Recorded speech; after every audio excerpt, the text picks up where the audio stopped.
नमस्कारं सर्वेषां छात्राणां स्वागतम् अस्ति। अद्य वयं स्नातकद्वितीयवर्षस्य कक्षायाः अन्तर्गते प्रथमप्रश्नपत्रे अभिज्ञानशाकुन्तलम् नामधेयं नाटकस्य द्वितीयो अंकः पठिष्यामः। नमस्कार विद्यार्थियों, आज हम अभिज्ञानशाकुन्तलम् नामक नाटक के द्वितीय अंक के कुछ श्लोक आगे पढ़ेंगे। पिछले वीडियो में हमने 6 श्लोक पूर्ण कर लिए थे, इससे आगे आज चलेंगे। तो यहाँ पर राजा कह रहे थे कि जो है अब मुझे शिकार के लिए प्रवृत्त नहीं होना है, तो आप आज्ञा दे दीजिए। तो जो आज्ञा देनी है उसका वर्णन उन्होंने पिछले श्लोक में कर दिया था। अब यहाँ पर सेनापति जी उसका उत्तर दे रहे हैं। सेनापति जी कह रहे हैं यत प्रभविष्णवे रोचते। सेनापति बोल रहे हैं यत प्रभविष्णवे रोचते, जैसा स्वामी की इच्छा। यत रोचते, तो जैसा आपको अच्छा लगे वह कार्य कीजिए। तेन ही, तो इसलिए राजा कह रहे हैं तेन ही निवर्तय, इसलिए आप उन्हें लौटा लीजिए। किनको? पूर्वगतान वनग्राहिणः। वनग्राहिण, वन के बारे में जानने वाले, जो आगे निकल गए हैं, वन को जानने वाले, वन का रास्ता, मार्ग इत्यादि जानने वाले जो लोग आगे निकल गए हैं, पूर्वगतान जो पहले आगे जा चुके हैं, उन्हें आप निवर्तय, उन्हें आप लौटा कर ले आइए, क्योंकि हम आगे नहीं जाएंगे और क्योंकि यह आश्रम का स्थान है, अब शिकार का कार्य संपन्न नहीं होगा।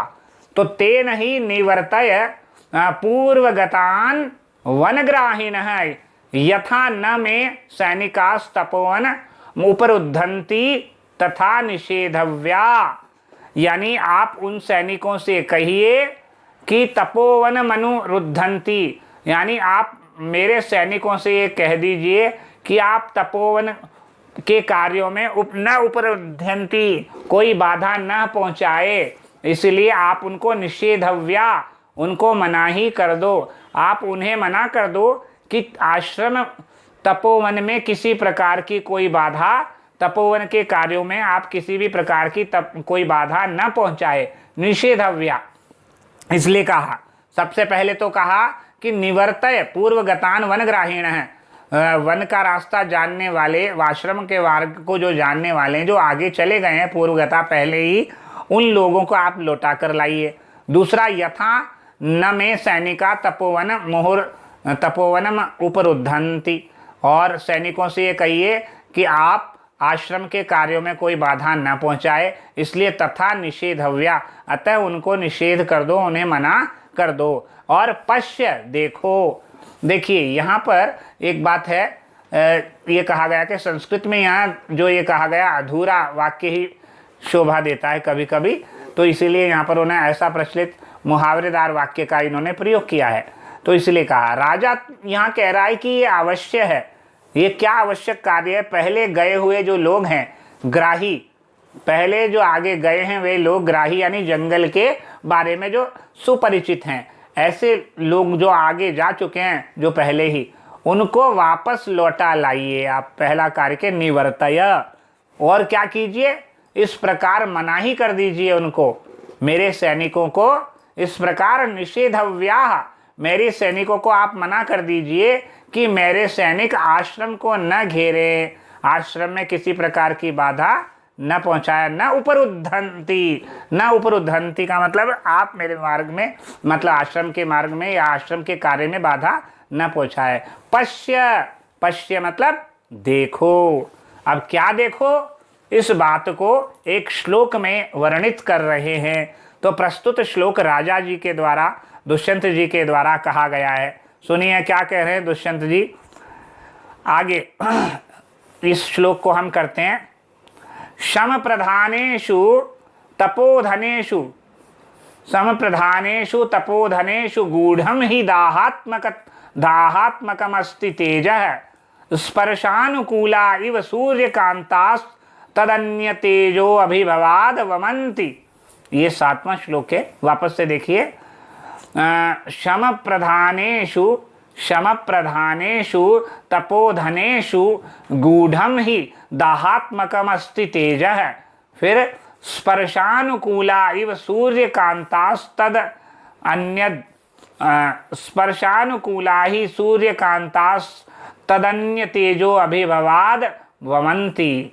देखिए, इस श्लोक का तात्पर्य है शम अर्थात शांति की प्रधानता वाले, शम प्रधानेषु यानी शांति की प्रधानता वाले, तपस्वीषु तपोधनेषु यानी तपस्वियों में, निश्चय ही क्या होता है, गूढ़ात्मक तेजम अस्ति यानी दाह स्वभाव वाला, जला देने वाला तेज, गूढ़म अस्ति छिपा हुआ रहता है। तात्पर्य ये दो पंक्तियां जो शुरू में कही गई है, इसका मतलब क्या होता है, शम प्रधानेषु तपोधनेषु गूढ़म ही दाहात्मकम अस्ति तेजः। इसका तात्पर्य है शांति की प्रधानता वाले तपस्वियों में निश्चय ही जला देने वाला तेज छिपा हुआ रहता है।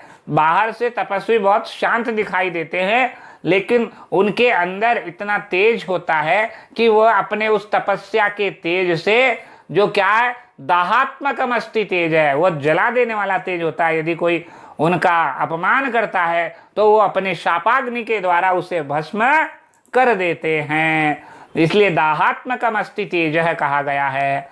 फिर दूसरा उदाहरण दिया है, कैसे, जैसे स्पर्शानुकूला इव सूर्यकांतास्तदन्य तेजो अभिभवात वमंती। इसका तात्पर्य है कैसे, उसका उदाहरण दिया है, वे छूने योग्य स्पर्शानुकूला, छूने योग्य क्या, सूर्यकांत मणि की समान, सूर्यकांत मणि के समान, दूसरे के तेज के पराभव से, दूसरे से तेज के पराभव से यानी दूसरे के तेज से पराजित होने के कारण से उसे अपने तेज को उगल देते हैं।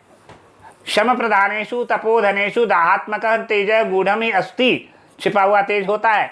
ते वे कौन, वे तपस्वीगण। स्पर्शानुकूल सूर्यकांता इव, स्पर्श के योग्य सूर्यकांत मणि के समान, अन्य तेजो अभिभवात, दूसरे के तेज से पराजित होने के डर से, तद वमंती, अपने तेज को वमन कर देते हैं, उगल देते हैं, प्रकट कर देते हैं। ये यहाँ पर बताया गया है। तात्पर्य क्या हुआ, शांति की प्रधानता वाले ये तपस्वियों में निश्चय ही, इन तपस्वियों में दाहात्मक, दाह स्वभाव वाला, जला देने वाला तेज छिपा हुआ रहता है, गूढ़म अस्ति। ठीक है, वे छूने योग्य सूर्यकांत मणि के समान दूसरे के तेज से पराभव, दूसरे के जो तेज से पराभव के कारण अपने तेज को प्रकट कर देते हैं, वमंती, उगल देते हैं। ठीक है, ये आपको बता दिया है। मम शम प्रधानेषु तपोधनेषु दाहात्मकम तेजः गूढ़म ही अस्ति ते स्पर्शानुकूल सूर्यकांता इव अन्य तेजो अभिभवात तद वमंती। अब संस्कृत में देख लीजिए, शम प्रधानेषु, शमः शांति एव प्रधानम मुख्यम वस्तु, येषां ते शम प्रधानाः तेषु तपोधनेषु तपस्या एव धनम वित्तम सर्वस्वम, येषां ते तपोधनाः तेषु दाहात्मकम दाह स्वभावम तेजः गूढ़ः गुप्तम ही निश्चयेन अस्ति भवति।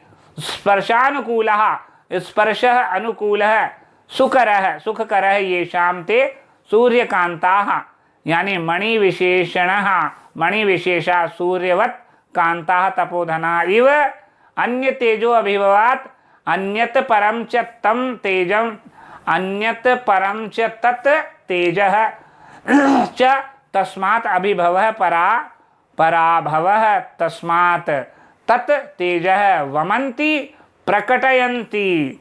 तात्पर्य क्या हुआ, यहाँ प्रधान शब्द का प्रयोग नपुंसक लिंग में है, विशेषण की तरह नहीं है।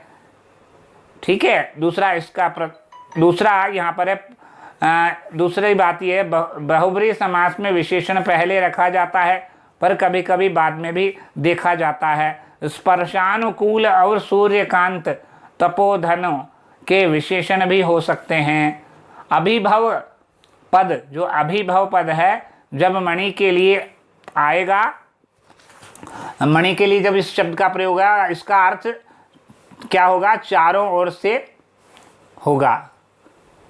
अच्छा, अब यहाँ पर कुछ अलंकार और छंद के विषय में बात कर लेते हैं, और इसमें कौन सा छंद है और कौन सा अलंकार है।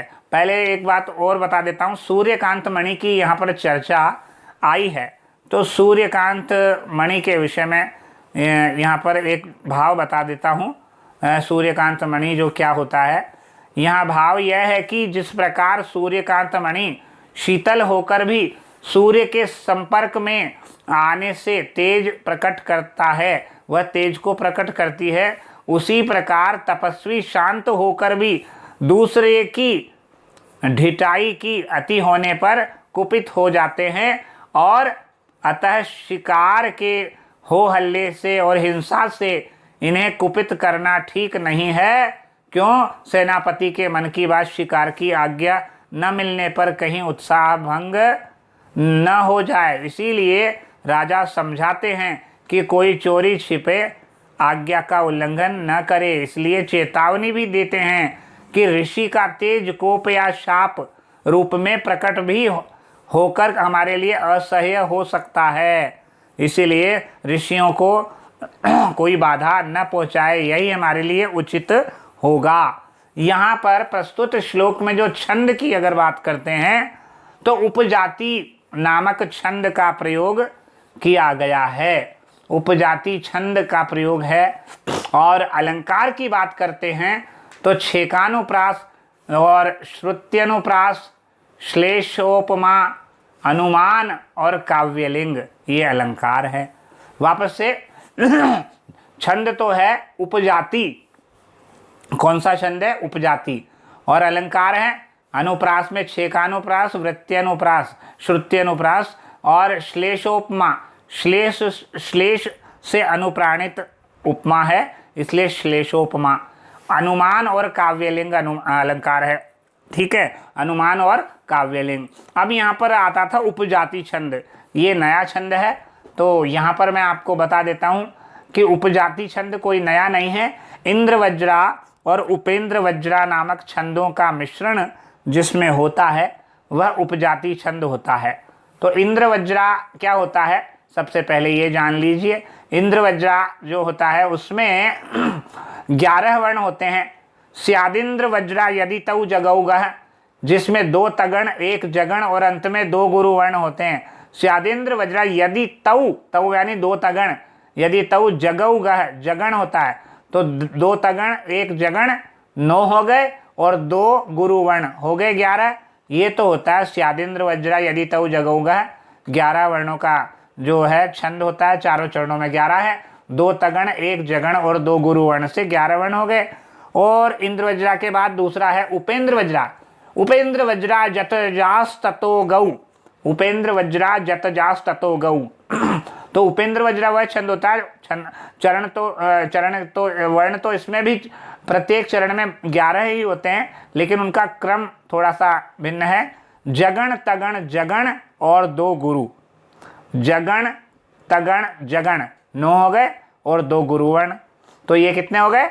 वो हो गए 11, तो ये 11 होता है। तो इंद्र वज्रा और उपेंद्र वज्रा के मिश्रण से जो छंद बनता है, यानी 1 चरण इंद्र वज्रा का, 1 चरण उपेंद्र वज्रा का, या 1 चरण इंद्र वज्रा का, 3 चरण उपेंद्र वज्रा के, 3 चरण उपेंद्र वज्रा के, ये विभिन्न प्रकार से उपजातियों के 8 प्रकार बन जाते हैं।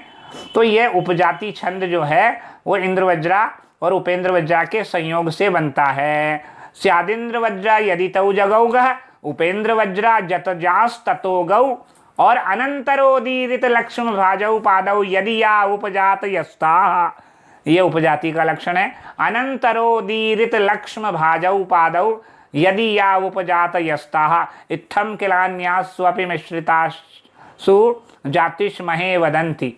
ठीक है, ये इसका लक्षण है उपजाति का। ठीक है, अब अलंकार तो बता ही दिया है, 3 अलंकार 4, छेकानुप्रास, श्रुत्यनुप्रास, श्लेषोपमा, अनुमान और काव्यलिंग अलंकारों का प्रयोग किया गया है। अगला श्लोक हम अगले वीडियो में करेंगे, तब तक के लिए यहीं विराम देते हैं। नमस्कार, धन्यवाद।